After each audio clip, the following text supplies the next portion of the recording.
Bienvenue à vous toutes et à vous tous. Bienvenue à ceux qui sont présents parmi nous, avec nous, et bienvenue aussi à vous qui nous écoutez de chez vous.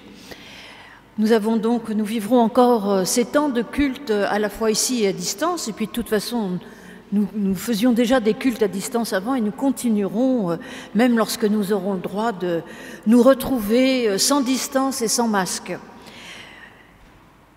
Que la paix de Dieu, Père, Fils et Souffle Saint soit avec vous tous ce matin et qu'elle nous achemine vers la joie, cette joie qui est au-dessus de toute joie. Il est bon maintenant, Dieu notre Père, de tourner nos cœurs vers Jésus-Christ qui nous rejoint. Nous te remercions et nous te louons pour ce chemin qui l'ouvre sous nos pas, pour la communauté que nous formons, pour le monde qu'il nous donne à aimer. Et c'est pour ça, notre Dieu, que nous pouvons te chanter et te louer. Et c'est ce que nous allons faire maintenant avec le psaume 36 qui se trouve page 60 dans vos recueils. Le psaume 36, page 60, et nous chantons les 2 premières strophes. Et je vous invite à vous lever pour chanter.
Asseoir.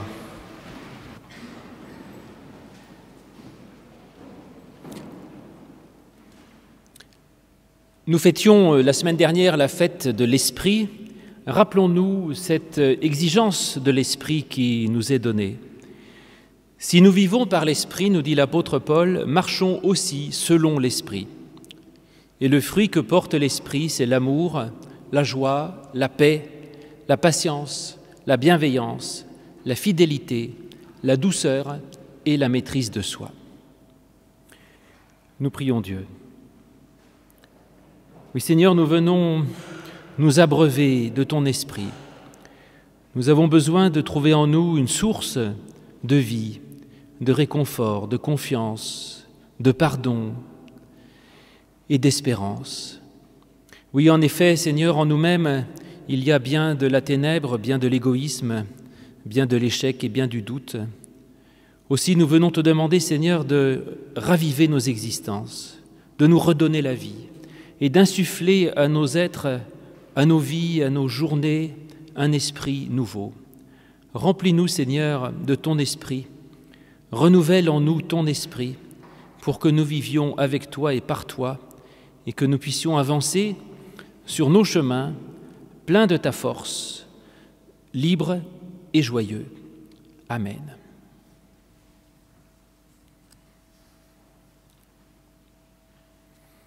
Nous chantons le spontané de la confession des péchés.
Puisque ton cœur a été touché, nous dit Dieu, puisque tu pleures en ma présence, moi, je t'entends.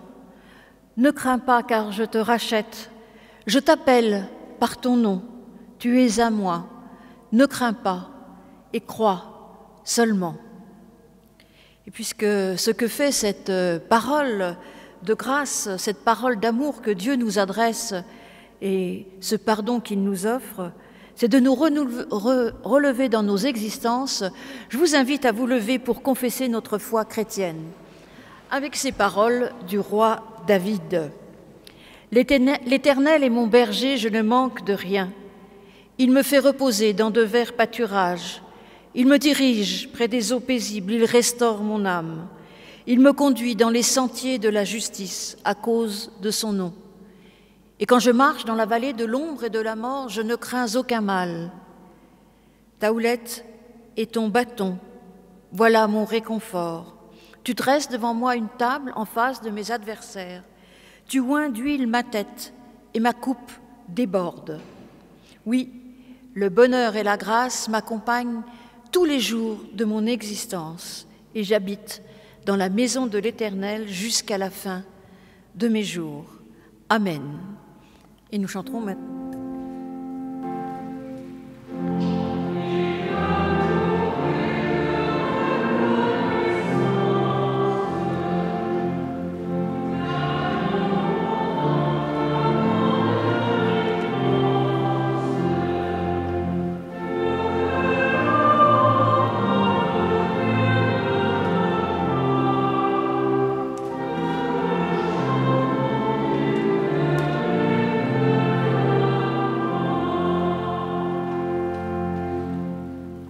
Vous asseoir.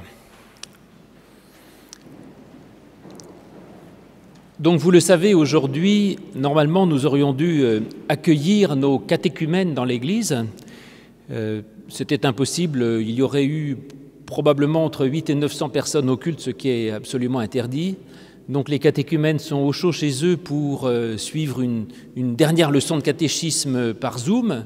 Il y en a un quand même qui filme, donc merci à Pierre et qui aide Anselme pour filmer ce culte pour que tout le monde puisse le suivre à distance.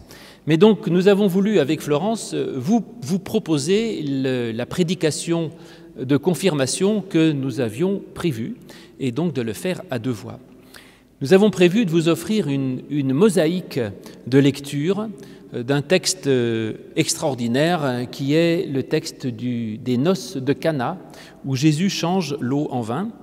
C'est le premier miracle de Jésus dans l'évangile de Jean, donc au chapitre 2, et en voici le récit. 3 jours après, il y eut des noces à Cana en Galilée.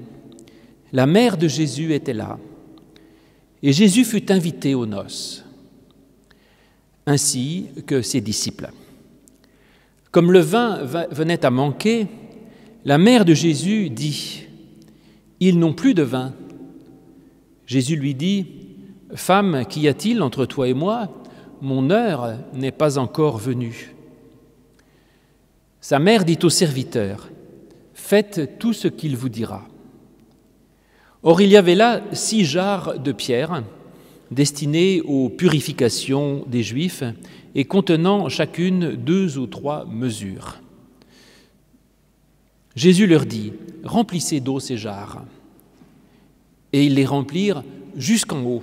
« Puisez maintenant, leur dit-il, et portez-en à l'organisateur du repas. » Et ils lui emportèrent. L'organisateur du repas goûta l'eau changée en vin, et il ne savait pas d'où venait ce vin, tandis que les serviteurs qui avaient puisé l'eau, eux, le savaient. Il appela l'époux et lui dit « Tout homme sert d'abord le bon vin, puis le moins bon, après qu'on s'est enivré. Mais toi, tu as gardé le bon vin jusqu'à présent. » Tel fut à Cana en Galilée le commencement des signes que fit Jésus. Il manifesta sa gloire et ses disciples crurent en lui. Éternel, ta parole est vérité, sanctifie-nous par ta vérité. Nous chantons, si vous le voulez bien, dans nos recueils Alléluia, le cantique 23 07. Seigneur, tu m'attends à cette heure. Seigneur, tu m'attends à cette heure. 23 07, page 272, les 2 premières strophes.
J'aime beaucoup ce récit des noces de Cana, ce miracle absolument étonnant. Et je ne fais pas mystère que, en rationaliste, je ne crois pas une minute que ce soit possible de changer l'eau en vin.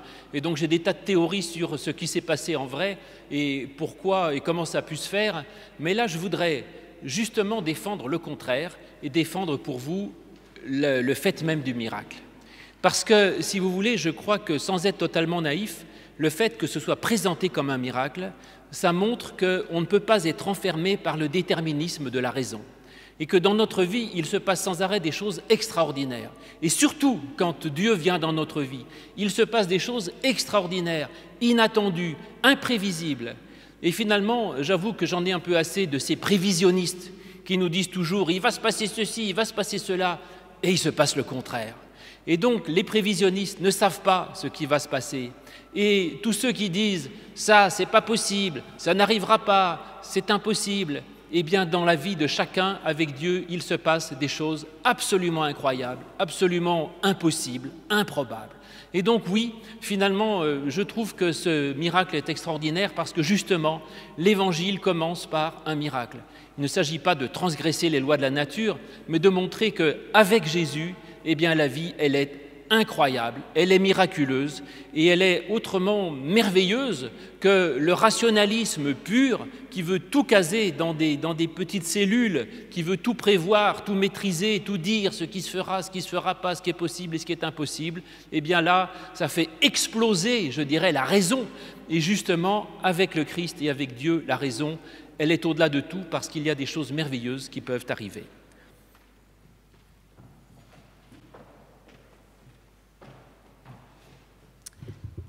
Alors oui, certes, je suis tout à fait d'accord avec toi. Vous le savez, moi je crois au miracle. Alors je suis même prête à croire que Jésus ait vraiment changé l'eau en vin. Mais ça me pose quand même un problème parce que quel est l'intérêt de ce miracle? De changer de l'eau en vin à une fête, à une noce où déjà les convives, on nous dit, ça fait déjà un certain temps, ils sont certainement tous ivres.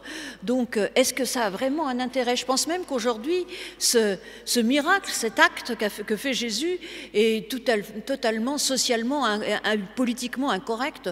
On nous dit bien qu'il ne faut pas faire attention, pas faire trop boire les convives, il faut toujours qu'il y en ait un qui soit suffisamment sobre pour conduire et repartir. Donc finalement, ça n'a pas grand intérêt.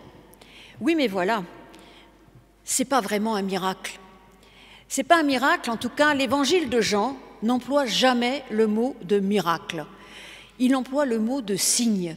Et le signe, c'est ce qui nous oriente, ce qui nous donne à réfléchir, ce qui nous invite à chercher du sens. Alors finalement, pourquoi Jean l'évangéliste commence par c'est certes très réjouissant, commence par nous raconter un tel signe. Et d'autant plus qu'à la fin, je ne sais pas si vous avez entendu, on nous dit que Jésus manifesta sa gloire. Est-ce que c'est si glorieux de changer de l'eau en vin? Eh bien, peut-être que si ce n'est pas glorieux, il faut chercher le sens avant, ailleurs.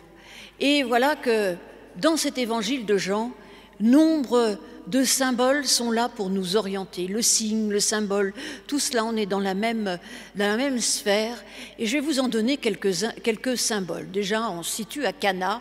Cana, on ne sait pas vraiment où c'est. Mais si on fait attention, le verbe Cana en hébreu signifie certes acquérir, mais peut signifier même créer. C'est un autre verbe pour dire créer. Donc voilà quelque chose de tout à fait intéressant. Et d'ailleurs, ça nous renvoie à la fin, on nous dit, suivant les traductions, mais Louis a cité une bonne traduction, je ne sais pas, commencement des signes de Jésus. Et en effet, ce n'est pas marqué, c'est le premier signe, c'est dit commencement. Ah, commencement, ça nous renvoie à un autre commencement. À chaque fois qu'on entend ce mot, évidemment, qu'on pense au premier mot de la Genèse. Et puis, des signes, il y en a 7 dans l'évangile de Jean. Il n'y en a pas plus. Dans les autres évangiles, il y en a plein. Il y en a 7. Et 7, c'est quand même le signe, c'est le chiffre de la plénitude. C'est vraiment, cela nous oriente pour nous dire qu'il s'est passé une semaine complète et que quelque chose se passe de tout à fait étonnant. D'ailleurs, 7, c'est le nombre de jours, si vous comptez, si vous remontez dans le premier chapitre de l'évangile de Jean, eh bien nous sommes au 7e jour après l'apparition de Jésus. Autre chiffre, le chiffre 3, ça se passe le 3e jour. Alors, 3e jour, c'est le seul jour où Dieu a dit 2 fois, c'est très bon, enfin c'est bon plutôt, au moment de la création. Et d'ailleurs, c'est pour ça que, paraît-il à cette époque-là, dans le judaïsme, on aimait bien se marier le 3e jour, parce que le 3e jour, eh bien, et c'est une noce, là, le 3e jour, eh bien, était plus prospère, puisque Dieu a dit 2 fois, c'est bon. Puis le chiffre 3, évidemment, pour nous chrétiens, aujourd'hui, eh bien, ça fait penser à la résurrection, le 3e jour. Mais déjà, à l'époque de Jésus, le chiffre 3 est important, le troisième jour, le chiffre 3, parce que dans le livre de l'Exode, on nous dit que Dieu va se manifester, enfin c'est Dieu qui dit à mon peuple, lorsqu'il s'adresse à Moïse, qu'ils attendent le troisième jour, c'est là que je veux descendre du mont Sinaï. Donc vous voyez que ce chiffre 3 est extrêmement important, il y a la Trinité, il y a plein d'autres choses. Voilà déjà plein de sens. Et puis il y a encore cet autre sens, mais là je vais laisser Louis s'engouffrer dans cette ligne-là, le sens des noces, puisque les noces, dans la Bible, eh bien, c'est l'image même de l'alliance entre Dieu et son peuple. L'image même de l'alliance entre Dieu et son peuple, et puis effectivement, donc, il s'agit là d'une relation qui va se nouer entre le Christ et nous-mêmes. Et puis, il y a encore un autre signe, évidemment, qui est au cœur de l'affaire, c'est le vin, bien sûr. Or, le vin, dans la Bible, est le symbole de la joie, comme pour nous le champagne, si vous voulez. Alors là, Jésus qui va à une noce, à un mariage, et qui en plus s'empiffre de vin et permet aux gens de boire au-delà de la raison, moi je trouve ça extraordinaire. Parce que déjà, c'est contre, si vous voulez, une certaine vision qu'on appelait gnostique de la religion, en disant pour vivre spirituellement, il faut sacrifier le corps, il faut vivre d'une façon austère, il faut refuser les joies terrestres, il faut rester célibataire, ne jamais boire, ne pas faire l'amour, ne pas manger, ne pas danser, ne pas rire, etc. Eh bien, c'est votre religion, je la respecte, mais ce n'est pas celle de Jésus, voilà. Jésus, il commence par aller à une noce, il va à un banquet, donc il est pour le mariage, il est pour les noces, il est pour les banquets, il est pour les copains, il est pour les amis et pour la fête. Bon, c'est quand même une bonne nouvelle. Et puis on va voir que Jésus, il donne en plus un supplément de vin, c'est-à-dire qu'il donne une joie nouvelle, il donne une joie encore plus grande. Alors ça, c'est quand même un bon début pour l'Évangile, la joie. Et c'est comme finalement, vous savez, Matthieu, l'évangile de Matthieu, qui commence par les béatitudes, 8 ou 9 fois heureux. Bon, donc voilà, message est clair, l'évangile, c'est un message de joie et de bonheur. Et puis, d'avoir le Christ avec soi, ça c'est quand même une sacrée chance. Parce que des joies dans la terrestre, on en a, mais quand on a le Christ avec soi, eh bien, il y a une joie infinie et surabondante, parce qu'ils vont avoir un vin encore meilleur. Et donc, Christ avec joie, c'est d'avoir une joie extraordinaire. Si vous voulez, quand on a le Christ dans sa vie, c'est comme faire une fête au champagne plutôt qu'à l'eau plate. Voilà, donc vous pouvez vivre à l'eau plate, ce n'est pas extraordinaire, mais on ne meurt pas. On peut vivre sans le Christ, on peut vivre sans foi, mais c'est quand même extrêmement dommage. Encore que, je ne voudrais pas dire que ceux qui n'ont pas la foi n'ont aucune joie. D'ailleurs, on le voit dans l'histoire, avant que Jésus intervienne, ils avaient déjà du vin, donc ils avaient déjà un certain nombre de joies, mais comme on le voit ici, les joies terrestres ont une fin, elles sont limitées, et alors que la joie du Christ, elle est sans fin et illimitée. Bon, ce qui me fait un peu réfléchir quand même, c'est que la joie du Christ, le vin nouveau, apparaît une fois que le premier vin manque. Peut-être qu'il faut avoir compris les limites des joies terrestres pour pouvoir découvrir les joies spirituelles. Est-ce que ce serait pour ça que finalement il y a peu de jeunes insouciants dans nos assemblées ou dans les églises, ou alors ceux qui viennent sont des gens qui ont peut-être souffert ou qui ont une certaine maturité, qui ont compris quand même la relativité des choses. Je pense que c'est assez vrai. Et qu'à un moment donné, il faut avoir compris la limite, je dirais, de l'étourdissement des joies terrestres et comprendre qu'à un moment donné, elles peuvent manquer ou qu'elles sont limitées pour pouvoir chercher une joie qui est plus loin. En tout cas, le Christ est invité à la noce. Et ce que j'aurais voulu dire à ces jeunes, mais bon, je leur dis par correspondance, c'est que Jésus est invité au début dans le banquet. Mais au début, il ne sert à rien, mais il est invité. Et je pense que beaucoup de nos confirmants, c'est un peu ça. On leur dit « Veux-tu bien de Jésus-Christ ?» Il dit « Oui, moi je veux bien, il est sympathique, j'en ai pas grand besoin, mais je l'invite dans ma vie. » Eh bien, quand Jésus est invité dans votre vie, peut-être qu'à un moment donné, il ne fait pas grand-chose, mais s'il est là, eh bien, un jour ou l'autre, il pourra vous donner la plus grande des joies de votre vie. Alors que s'il n'était pas invité au départ, ce n'est pas au dernier moment qu'on va aller le chercher partout là où il est. Ça va être compliqué.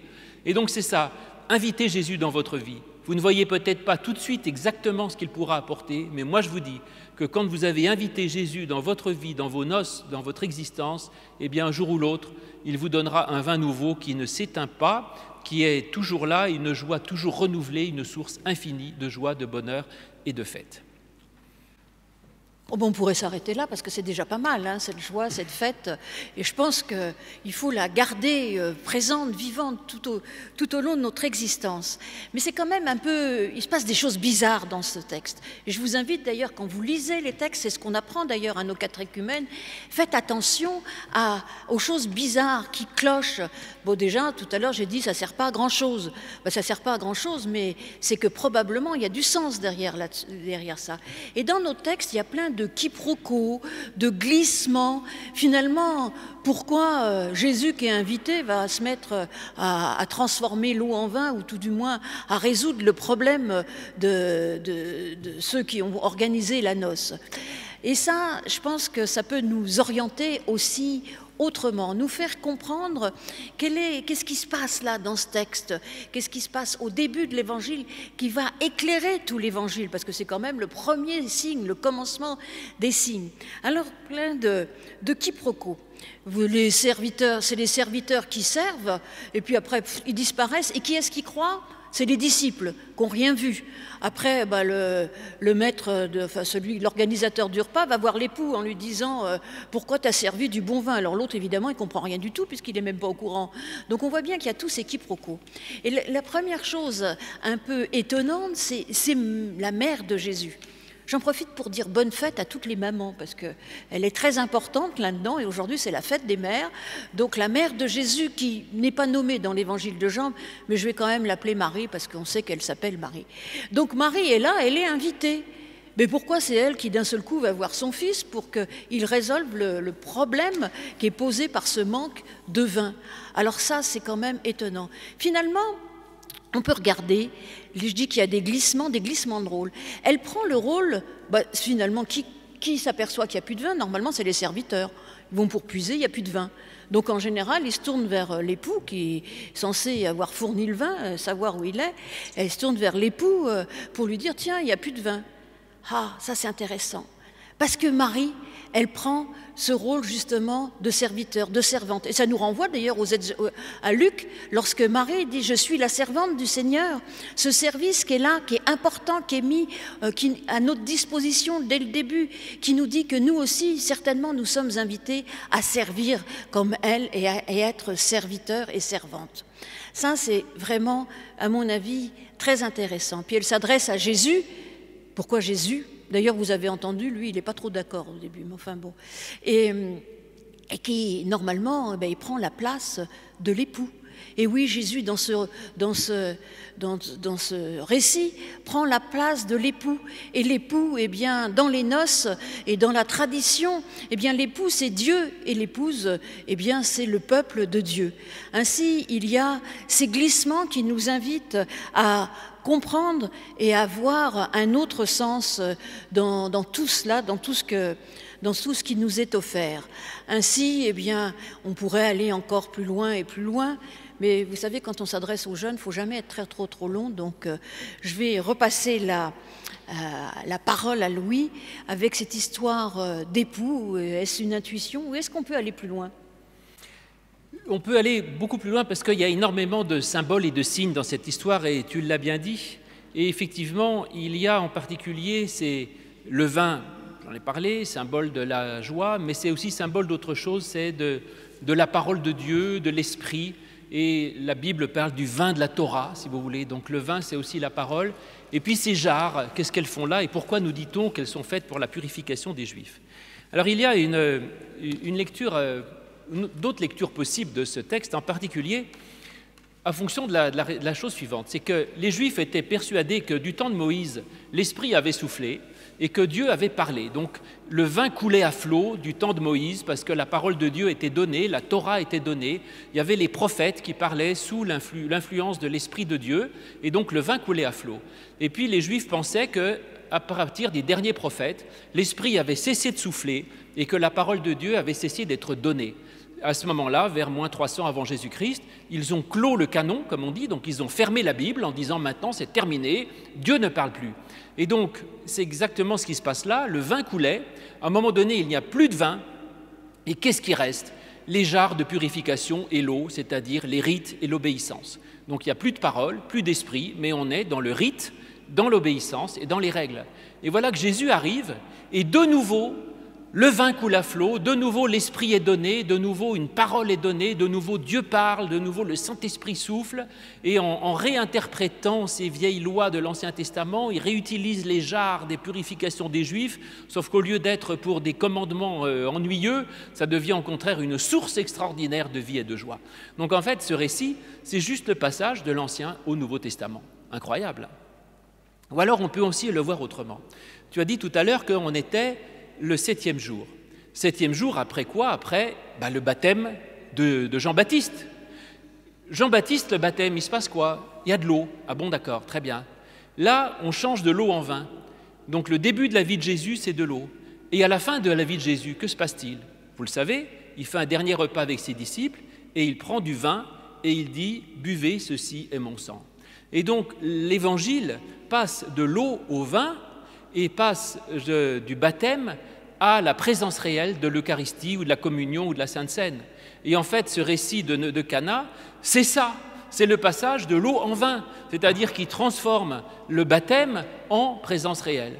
Alors là, je m'adresse encore à mes catéchumènes par correspondance et je leur dis, c'est ça que nous vous souhaitons, que l'eau de votre baptême, que vous avez reçu ou que vous recevrez ou que vous recevez aujourd'hui, je ne sais pas, que l'eau de votre baptême puisse dans votre vie se transformer dans la présence réelle de la communion, alors soit du rite que nous faisons là, mais de façon plus générale dans la présence réelle de la présence du Christ, transformer l'eau du baptême dans le deuxième sacrement, qui est l'Eucharistie en fait. C'est tout le passage de Cana. Et d'une façon plus générale, au niveau du sens, l'eau du baptême est le symbole de la grâce, et donc par le baptême, vous avez reçu un message de la grâce, et c'est ce que nous vous disons, vous êtes aimés, vous êtes pardonnés, Dieu vous donne sa grâce, et bien que ce message qui est celui de l'eau, du baptême, puisse être transformé en vin nouveau, c'est-à-dire dans une source de vie, une source de joie, une source de relations, d'amitié, d'amour, de bonheur et d'esprit, et que donc vous puissiez transformer ce message de la grâce dans une présence réelle du Christ, en buvant le vin qui est son sang, en vous abreuvant de sa vie et de sa parole pour trouver une joie infinie et immense. Voilà. Ce que j'aime dans ce que tu dis, c'est qu'en fait, on s'aperçoit que dans ce récit des noces de Cana, eh bien, en réalité, il y a presque un condensé de tout l'Évangile, c'est-à-dire qu'on trouve l'eau, on trouve le vin, on trouve même, à mon avis, tout à fait justement, les signes de l'Eucharistie, alors que l'Eucharistie n'est même pas dans l'Évangile de Jean, on va le retrouver ailleurs, mais tout au long de l'Évangile de Jean, donc on trouve tout cela. Et puis, l'Évangile de Jean, c'est un évangile qui nous invite à croire, sans cesse. Et c'est intéressant parce qu'on nous dit que les disciples ont cru. Ils ont cru, mais ils n'ont rien vu. Et c'est exactement cette méfiance entre le voir, du voir par rapport au croire qui irrigue tout l'évangile de Jean. D'ailleurs, à la fin de l'évangile de Jean, Thomas demande à Jésus de toucher. Et en effet, Jésus l'autorise à toucher. Bon, il touche peut-être pas. Et après, il lui dit « Heureux es-tu, toi qui crois ?» Et il dit « Mais heureux sont ceux qui croient sans avoir vu. » Et c'est exactement ce qui se passe au début. Ils croient sans voir. Alors oui, c'est un miracle, c'est un signe, c'est quelque chose, mais cela nous invite à croire, alors même que nous n'avons pas été présents à ces noces. Mais là, je ne suis pas tout à fait d'accord avec ce que je viens de dire. Est-ce qu'on n'est pas vraiment présent? Est-ce que ces textes ne nous rendent pas présents à un événement qui pourtant est si lointain? Parce que, je ne sais pas si vous avez fait attention, il y a la mère de Jésus. C'est intéressant parce que dans ce récit, la mère de Jésus, elle met au monde non pas un petit bébé, mais le Christ. C'est à partir de là qu'il va pouvoir commencer son ministère. Il y a Jésus, il y a les disciples, il y a les serviteurs, il y a l'époux, il y a le maître, celui qui s'occupe d'organisateur du repas. Mais il y a quelqu'un qui est profondément absent dans ce récit. C'est l'épouse. Elle n'est pas là. On ne nous en dit rien. Alors c'est vrai que si vous allez voir les noces de Cana au musée du Louvre, qui va bientôt rouvrir, vous verrez qu'il y a l'épouse. Mais là, dans le texte, elle n'y est pas. Et pourquoi elle n'y est pas? Elle aurait pu aussi se préoccuper, elle aime bien, je pense qu'elle aimait bien faire la fête aussi. Pourquoi l'épouse n'est pas là? Eh bien, j'ai une piste à vous proposer. Parce qu'on a dit, on a redit que c'était très symbolique, on est dans le cadre des noces, et l'époux, c'est Dieu, et l'épouse, c'est le peuple de Dieu. Eh bien ici, l'époux, c'est le Christ qui est l'époux, et l'épouse, eh bien c'est vous, c'est moi. C'est nous les lecteurs qui sommes là et qui nous prenons partie justement à cette fête, à ces noces, à ces nouvelles noces qui symbolisent la nouvelle alliance entre Dieu et son peuple. Alors, moi je vous pose la question, pour terminer, est-ce que oui ou non, nous sommes capables d'entrer dans cette fête, d'entrer dans cette noce et d'être l'épouse de celui qui nous offre la joie, la fête, du vin en abondance et en surabondance, qui nous offre la qualité et la quantité de sa grâce infinie.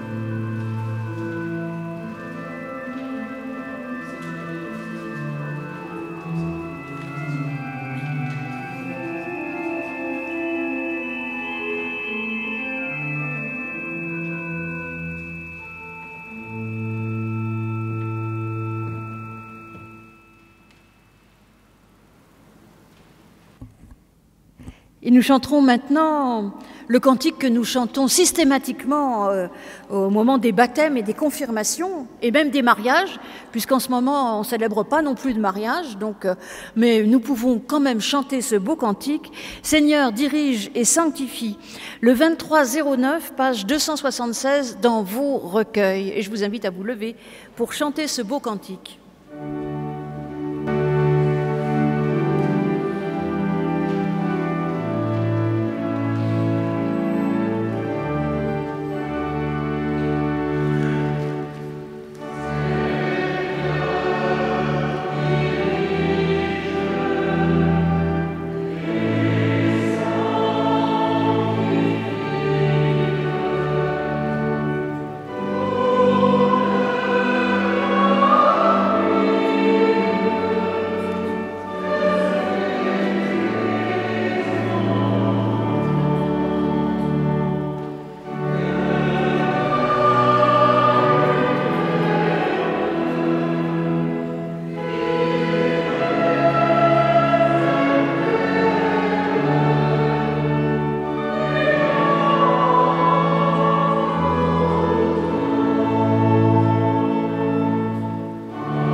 Et vous pouvez vous asseoir.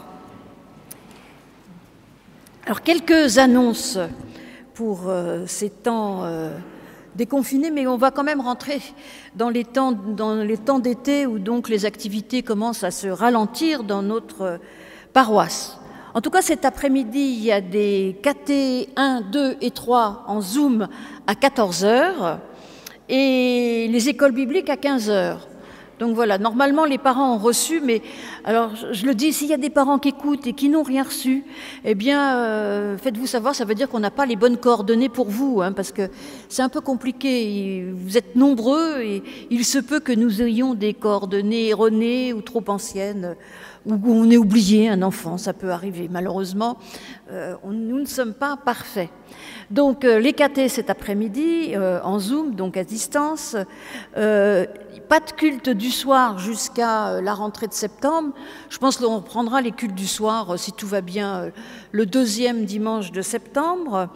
Cette semaine, nous continuons, et ce sera la dernière semaine, un soir, une question, avec une foire aux questions, donc mercredi soir à 18h. Donc tous les soirs, de lundi à vendredi, soit il y a une courte vidéo de Louis ou de moi, et nous vous répondons à une question, et le mercredi, nous répondons à toutes vos questions. Enfin, nous essayons de répondre à toutes vos questions. Donc, si vous en avez, envoyez-nous les questions par mail à pasteur, au pluriel, @etoile.pro ou par SMS ou sur Facebook. Enfin, vous pouvez nous envoyer des questions. Au contraire, nous sommes toujours heureux. Donc, tous les soirs à 18h.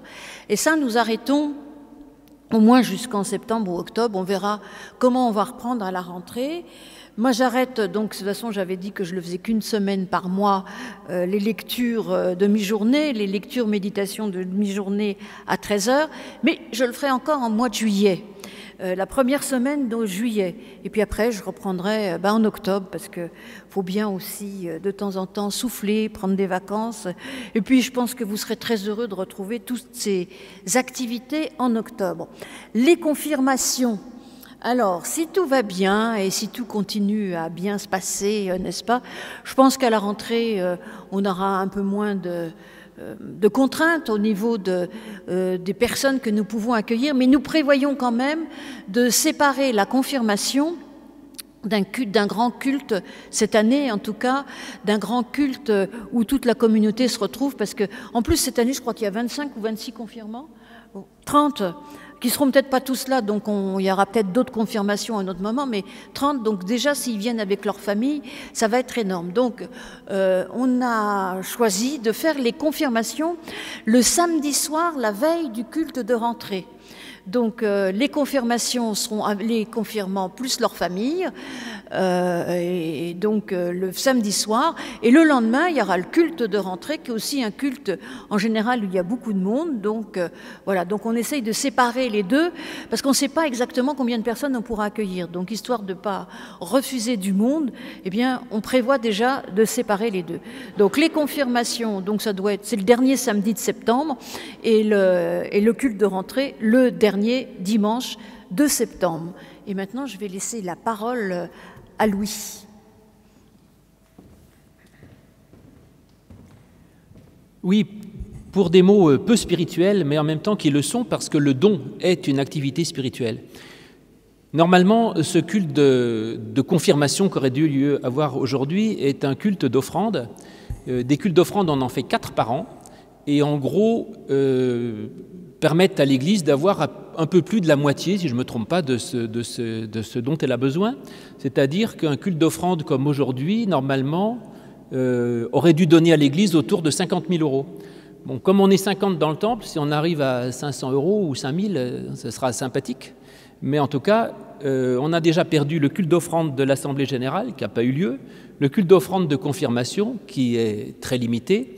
Ça veut dire qu'en gros, l'Église se retrouve évidemment en situation compliquée avec probablement, à vue de nez, 20% de son budget en moins de ce qu'elle aurait dû avoir pour tout, l'entretien des bâtiments. Donc il va falloir faire des coupes compliquées.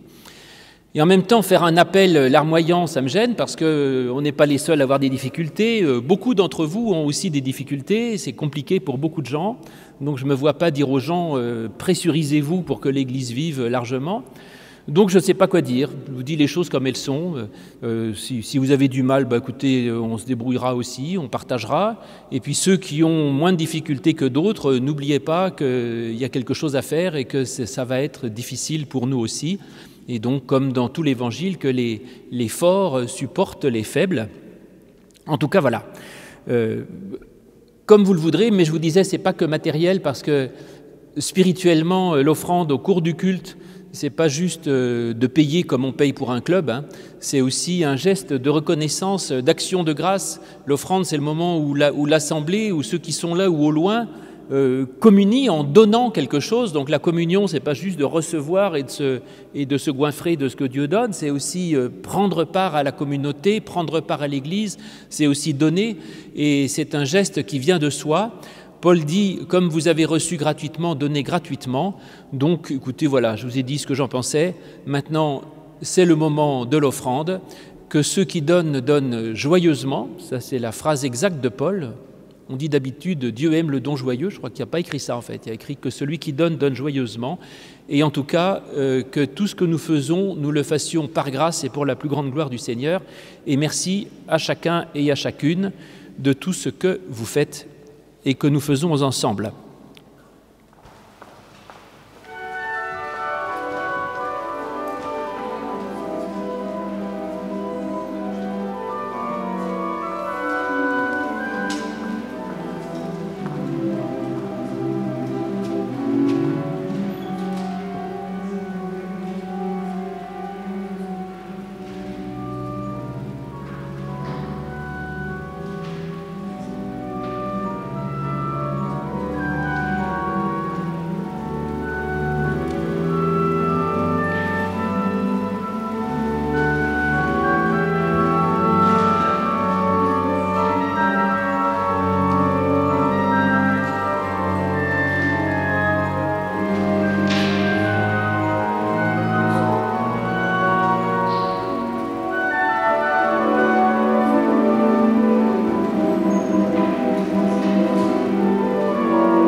La semaine prochaine, Dieu voulant, je présiderai ce culte. J'ai prévu quelque chose sur le présent, le passé, l'avenir, l'être et le non-être. Enfin, vous ne comprendrez plus rien et donc vous en saurez beaucoup plus sur Dieu. Et dans 15 jours, ce sera l'Assemblée générale. Alors là, c'est pareil, c'est un peu compliqué.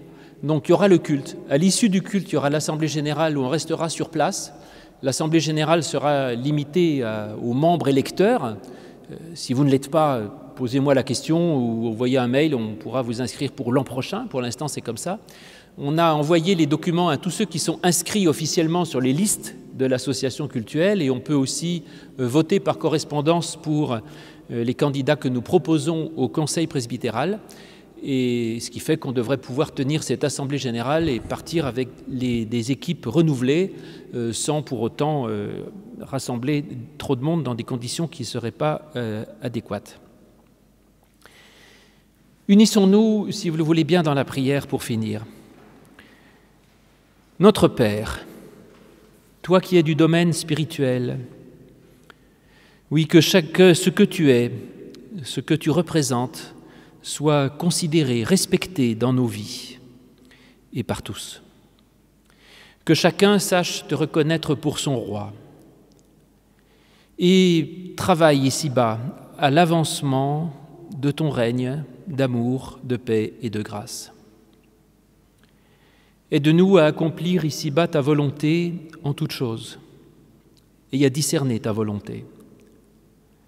contribuant à faire de la terre une image du ciel. Donne-nous chaque jour le pain spirituel, la nourriture dont nous avons besoin. Pardonne nos fautes et nos erreurs. Libère-nous de tout sentiment de dette ou de devoir. Et que nous sachions aussi pardonner à ceux qui nous ont blessés ou fait du mal, et que nous sachions remettre à ceux qui nous doivent. Ne nous laisse pas nous enfermer dans l'épreuve ou la tentation, mais libère-nous, Seigneur, libère-nous du mal, de la source même du mal, car c'est à toi qu'appartiennent l'amour, la paix et la joie au siècle des siècles. Amen. Soyez en paix entre vous, nous dit l'apôtre. Soutenez les faibles, soyez patients envers tous. Soyez toujours joyeux, priez sans cesse, rendez grâce en toutes choses, car c'est à votre égard la volonté de Dieu en Jésus-Christ. Et nous recevons la bénédiction de la part de notre Dieu. Que la paix de Dieu, qui surpasse toute intelligence, garde vos cœurs et vos pensées en Jésus-Christ. Oui, mes amis, mes frères, mes sœurs, Dieu vous bénit et vous garde. Allez munis de sa bénédiction et qu'il vous conserve dans sa grâce jour après jour. Amen.